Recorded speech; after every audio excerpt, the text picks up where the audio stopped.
আসসালামু আলাইকুম প্রিয় শিক্ষার্থী বন্ধুরা, আশা করি তোমরা সবাই ভালো আছো। আমি মোহাম্মদ জাহিদুর রহমান, প্রভাষক গ্রিন হিল স্ট্রিট কলেজ। আমি আগামী 2025 সালের এইচএসসি পরীক্ষা উপলক্ষে গ্রিন হিল স্ট্রিট কলেজের পক্ষ থেকে আইসিটি বিষয়ে কিছু টপিক নিয়ে কিছু ভিডিও বার্তার মাধ্যমে আমার শিক্ষার্থীর মধ্যে হাজির হওয়ার চেষ্টা করতেছি। আজকে আমি আমার দ্বারা নির্ধারিত লেকচার এর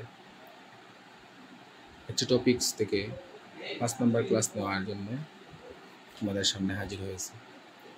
যারা আমার সাথে এখনই লাইভে যুক্ত হতে পারবে, যুক্ত হয়ে যাও, অন্যথায় পরবর্তীতে আমার ভিডিওটি সংগ্রহ করে দেখার জন্য অনুরোধ রইল। প্রিয় শিক্ষার্থীরা, তোমরা ডিসপ্লেতে দেখতে পারতেছো যে এখানে যে তোমার এটা সংখ্যা পদ্ধতির রূপান্তর দেখানো হয়েছে, যেখানে বাম দিকে ও এবং এর নিচে এইচ এবং ডান দিকে বি লেখা আছে। তার মানে ও থেকে তীরটা বি এর দিকে দিছে, আবার এইচ থেকে তীরটা বি এর দিকে দিছে। মানে কোনো একটা অক্টাল সংখ্যাকে তুমি কিভাবে বাইনারিতে নিবা এবং কিভাবে একটি হেক্সাডেসিমাল সংখ্যাকে বাইনারিতে নিবা, অথবা কিভাবে অক্টাল সংখ্যাকে হেক্সাডেসিমাল এবং হেক্সাডেসিমালকে অক্টালে নিবা। আমি এখানে উদাহরণ হিসাবে তোমাদের জন্য দুটি অঙ্ক রেখেছি।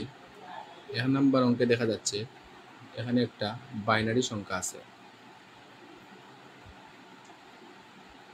প্রথমটা সমান দিয়ে হোয়াট দিয়ে পাশে 8 দিয়েছে, এটা বেস, মানে বোঝাচ্ছে এই বাইনারি সংখ্যাকে তুমি অক্টালে নিয়ে যাবা এবং হেক্সাডেসিমালে নিয়ে যাবা। 2 নম্বরে ঠিক একই রকম 23.45 বেস 8 দেওয়া আছে, মানে অক্টাল সংখ্যা দেওয়া আছে, এটাকে আমরা হেক্সাডেসিমালে নিয়ে যাব। আমি এখানে এগুলোর আনসার এভাবে নিজের মতো করে লেখার চেষ্টা করেছি এবং এখানে আনসার এর বাম পাশে দেখিয়ে দিয়েছি যে কিভাবে বাইনারি থেকে একটা সংখ্যাকে অক্টালে নিয়ে যেতে হয়। এই নিয়মটা আমি পাশে লিখে দিয়েছি, তোমরা একটু মনোযোগ দিয়ে পড়ে এটা বোঝার চেষ্টা করবে।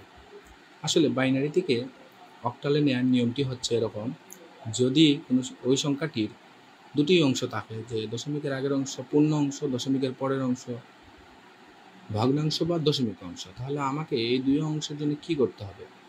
নিয়মটা হচ্ছে প্রথমেই আমাকে দশমিক বিন্দুর দিকে ফলো করতে হবে এবং দশমিক বিন্দু থেকে আগের অংশ যে আছে তা ডান থেকে বাম দিকে